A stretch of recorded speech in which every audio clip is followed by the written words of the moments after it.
देखिए बच्चों, नमस्कार। मैं हूँ दिलीप पाटिल सर और आप सबका ज्ञानदान यूट्यूब चैनल पर सबका स्वागत करता हूँ। देखिए बच्चों, आज हम संयुक्त हिंदी व्याकरण का कक्षा 10वीं का संधि और इसमें से स्वर संधि इस भाग के बारे में आज जानकारी देखने वाले हैं। तो बच्चों, मैं आपको सबको फिर से कहता हूँ कि आप इस यूट्यूब चैनल पर नए हो तो चैनल सब्सक्राइब कीजिए और हमारे इसी तरह वीडियो के साथ रोचक रहने के लिए प्रेस आइकॉन ज़रूर कीजिए। तो देखिए बच्चों, आज हम देखने जा रहे हैं संधि और इसमें से स्वर संधि। तो देखिए बच्चों, संयुक्त हिंदी व्याकरण में आज हम कक्षा 10वीं का संधि इस भाग के बारे में इस वीडियो में आज हम जानकारी देखने वाले हैं। तो बच्चों, आज हम संधि किसे कहते हैं ये आज हम क्या करेंगे जानकर लेंगे। तो संधि किसे कहते हैं? संधि का शाब्दिक अर्थ है मेल। मेल यानी क्या? जोड़ना। जब दो निकटवर्ती ध्वनियाँ आपसे मिलती है तो उसे क्या कहते हैं? हम संधि कहते हैं। देखिए बच्चों, मेरे प्यारे बच्चों, संधि किसे कहते हैं? संधि यानी क्या? संधि का शाब्दिक अर्थ है मेल या जोड़ना। जब दो निकटवर्ती ध्वनियाँ आपस में मिलती है तो उसे हम क्या कहते हैं? संधि कहते हैं। संधि का व्यवहारिक रूप से शाब्दिक अर्थ क्या है? मेल यानी जोड़ना। जब दो निकटवर्ती ध्वनियाँ यानी अपन मराठी में कहते हैं आवाज़, जब दो निकटवर्ती ध्वनियाँ आपस में मिलती है तो उसे हम क्या कहते हैं? संधि कहते हैं। आगे देखिए बच्चों कि संधि विच्छेद। विच्छेद यानी क्या? विग्रह। अपन मराठी में कहते हैं विग्रह। संधि यानी संधि विच्छेद। संधि विच्छेद यानी क्या? विग्रह। संधि विच्छेद यानी क्या? उन पदों को मूल रूप में पृथक कर देना, उसे संधि विच्छेद कहते हैं। जैसे शब्द जमा अर्थ क्या होता है? शब्दार्थ। सुर जमा इंद्र क्या होता है? सुरेंद्र। शब्द जमा अर्थ ये क्या है? संधि विच्छेद है। और इन दोनों मूल शब्द से क्या शब्द तैयार होता है? शब्दार्थ। दूसरा उदाहरण है सुर जमा इंद्र। इन दोनों मूल रूप से क्या शब्द तैयार होता है? सुरेंद्र। तो शब्द जमा अर्थ ये क्या है? संधि विच्छेद है। और सुर जमा इंद्र ये क्या है? संधि विच्छेद है। अब आगे संधि के प्रकार। प्रारूप रूप से संधि के मुख्यतः 3 प्रकार की होती है। उसमें से नंबर 1 है स्वर संधि, नंबर 2 है व्यंजन संधि, नंबर 3 है विसर्ग संधि। संधि कितने प्रकार की होती है? 3। संधि के प्रकार कितने हैं? 3। उसमें से नंबर 1 है स्वर संधि, नंबर 2 है व्यंजन संधि और नंबर 3 है विसर्ग संधि। कितनी है संधि के प्रकार? 3 है। उसमें से नंबर 1 स्वर संधि, नंबर 2 व्यंजन संधि और नंबर 3 है कौन सी है? विसर्ग संधि। ये क्या है? संधि के 3 प्रकार है। और देखिए कि आगे इसमें से हम जो कि स्वर संधि है, इस वीडियो में हम स्वर संधि के बारे में जानकारी देखने लेंगे। जो स्वर संधि है तो स्वर संधि के बारे में जो संधि का जो पहला प्रकार है वो कौन सा है? स्वर संधि। बरोबर। तो स्वर संधि के बारे में इस वीडियो में हम जानकारी देख लेंगे। आगे की दो संधि है वो आगे की वीडियो में जानकारी देख लेंगे। तो देखिए बच्चों, स्वर संधि। तो बताओ स्वर संधि किसे कहते हैं? देखिए स्वर संधि किसे कहते हैं? देखिए अब पास पास आने पर दो स्वरों में आने वाले परिवर्तन को स्वर संधि कहते हैं। स्वर संधि किसे कहते हैं? पास पास आने पर दो स्वरों में आने वाले परिवर्तन को स्वर संधि कहते हैं। देखिए बच्चों कि पास पास आने पर दो स्वर में आने वाले परिवर्तन यानी क्या, बदल, चेंज, परिवर्तन यानी बदल, परिवर्तन को स्वर संधि कहते हैं। अब इस जो स्वर संधि है वो स्वर संधि के निम्नलिखित 5 भेद है। कितने भेद है? 5 भेद है। उसमें से हम पहला भेद देखेंगे, वो है दीर्घ संधि। दीर्घ संधि स्वर संधि का पहला भेद है। स्वर संधि का पहला भेद कौन सा है? दीर्घ संधि। और ये दीर्घ संधि किस रूप से तैयार हो जाती है, इसे क्या है, यहाँ पर कुछ सूत्र दिए गए हैं। तो देखिए पहला फार्मूला है अ जमा अ, क्या होता तैयार? आ तैयार हो जाता है। अ जमा अ, यहाँ पर दिया गया है अ जमा अ, तैयार क्या हो जाता है? आ तैयार हो जाता है। तो इस सूत्र से एक उदाहरण दिया गया है यहाँ पर। उदाहरणार्थ जैसे शब्द जमा अर्थ, शब्द जमा अर्थ, क्या तैयार हो जाता है? शब्दार्थ।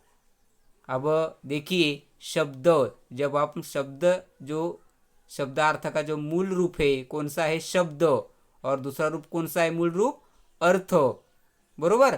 तो क्या तैयार हो जाता है? शब्दार्थ। आता शब्द जब हम उच्चार निकालते हैं तो पहले रूप का जो पहला जो मूल रूप है वो है शब्द द। जब हम उच्चार निकालते हैं तो द का उच्चार कैसा आता है?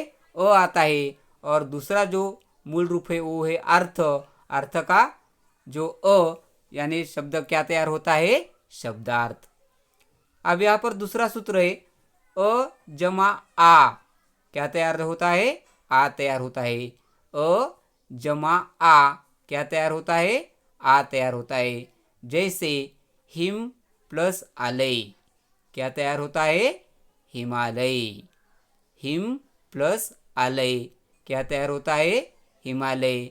आता हिमालय का जो मूल रूप पहला है वो कौन सा है? हिम, बरोबर। हिम जब हम उच्चार निकालते हैं तो अ आता है। और दूसरा जो मूल रूप है वो है आलय, आ, बरोबर।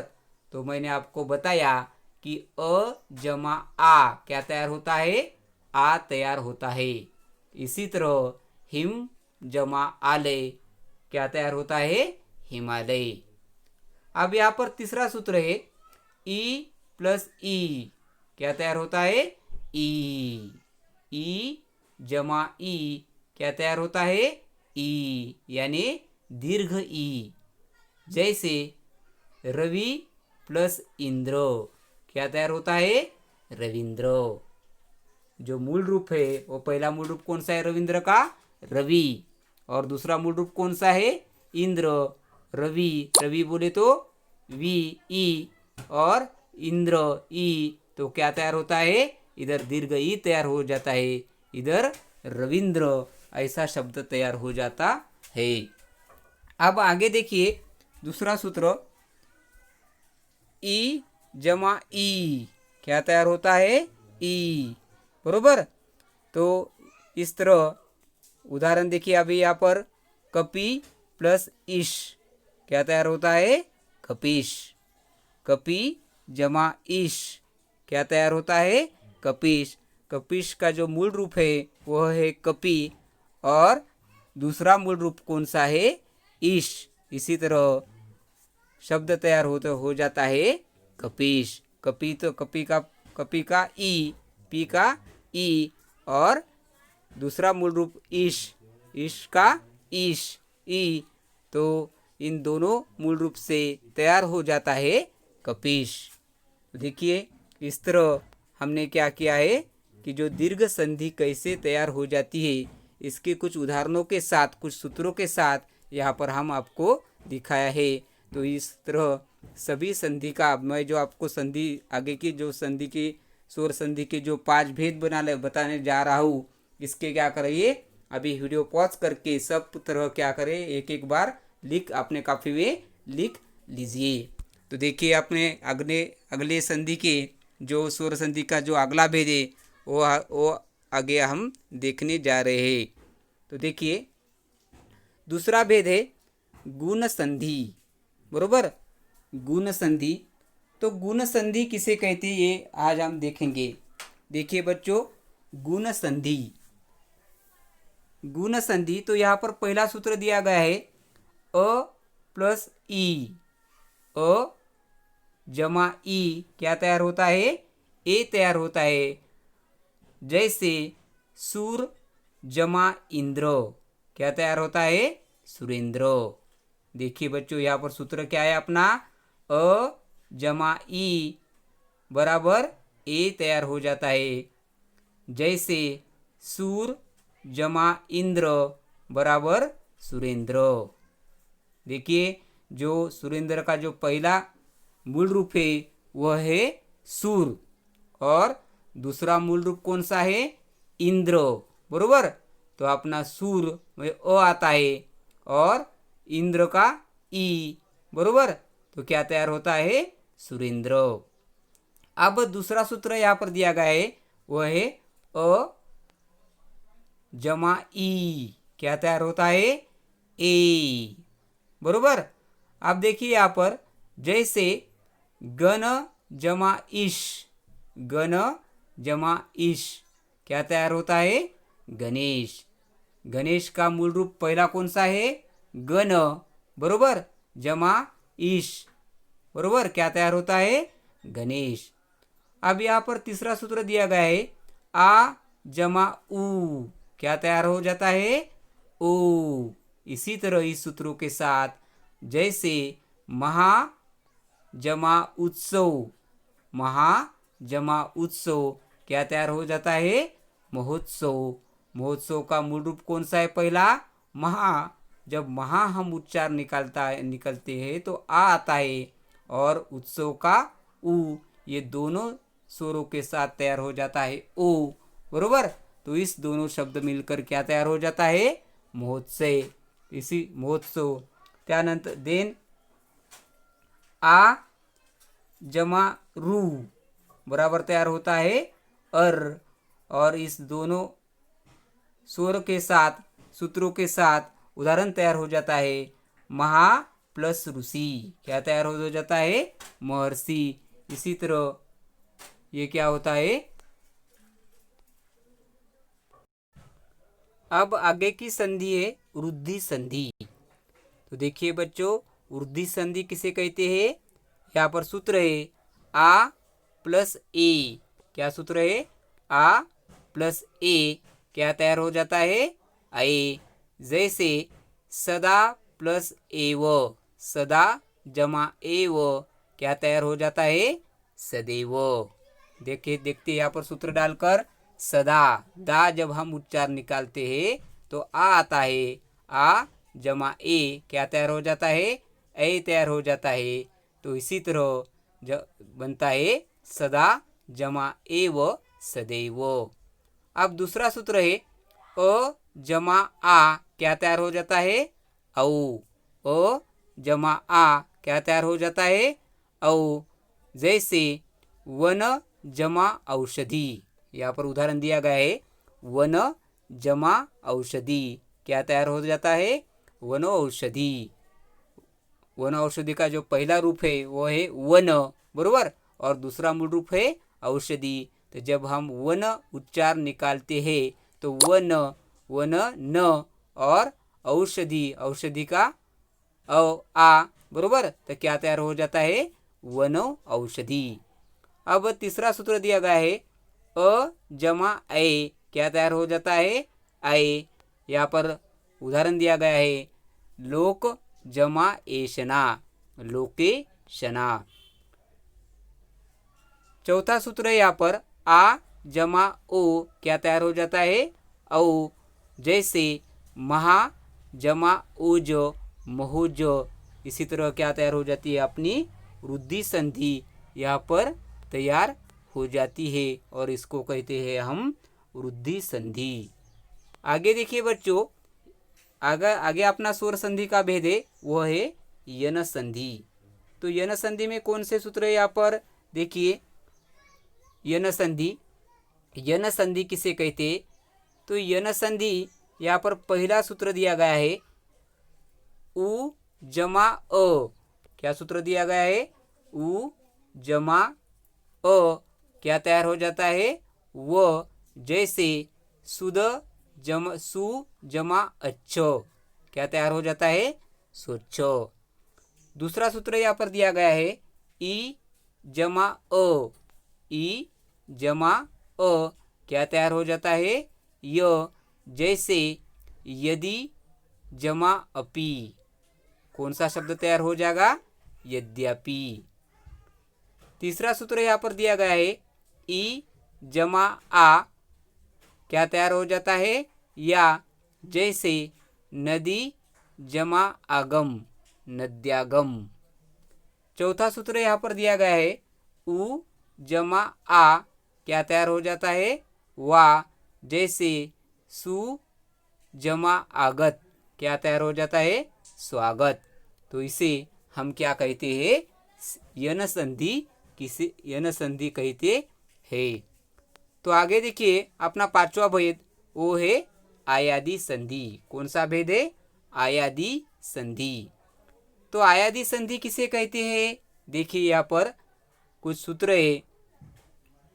य ए जमा अ, क्या तैयार हो जाता है? ऐ। ए जमा अ, क्या तैयार हो जाता है? ऐ। उदाहरणार्थ से प्लस अन, क्या तैयार हो जाता है? शयन। दूसरा सूत्र है ऐ जमा अ, क्या तैयार हो जाता है? आय, जैसे गए जमा अक, शब्द तैयार हो जाता है गायक। ओ जमा अ, क्या तैयार हो जाता है? औ, जैसे पो जमा अन, शब्द तैयार हो जाता है पवन। चौथा सूत्र है औ जमा अ, औ जमा अ, क्या तैयार हो जाता है? औ, जैसे भव जमा उक, क्या तैयार होता है? भावुक। भावुक का जो मूल रूप है वो पहला कौन सा है? भव, और दूसरा मूल रूप कौन सा है? उक। इस दोनों मूल रूप से क्या तैयार हो जाता है? शब्द भावुक। इसी तरह क्या है? यहाँ पर आयादी संधि तैयार हो जाती है। तो इसी तरह बच्चों हमने यहाँ पर आज क्या किया है?